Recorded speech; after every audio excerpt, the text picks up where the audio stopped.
मैं इनका blog channel में आप लोगों का बहुत बहुत स्वागत है। गाइस आज हम आए हैं एक गांव में जो कि हमारे जौनपुर ज़िले में ही पड़ता है। वो गांव पट्टी नरेंद्रपुर गांव में आए हैं। गाइस देखिए यहाँ पे कितना अच्छा नज़ारा है, खेत वगैरह बहुत ही अच्छा है। और सबसे बड़ी बात बता दूँ गाइस, मैं ये चीज़ देखी नहीं थी, आपको दिखा रही हूँ मैं पास से ही।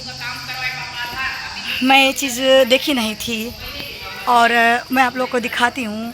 खेत में तार लगा हुआ है इसलिए नहीं जा सकती, बट यहाँ पे है देखिए। इस पत्ते को हम लोग अरवी का पत्ता कहते हैं, बट यहाँ गांव में कोई खाता नहीं। ढेर सारा पत्ता है, देख रही हैं आप लोग, देखिए ढेर सारा अरवी का पत्ता है। यहाँ पे हम लोग उसको पत्ता खाते हैं, लेकिन यहाँ पे लोग जड़ खाते हैं, जड़ बेचते हैं, बहुत अच्छा लगता है। गाइस देखिए बहुत ही अच्छा गांव है। एक बहुत ही सुंदर सा मंदिर है वहाँ पे, देखिए वो दिख रहा है। ये देखिए गाइस बहुत ही अच्छा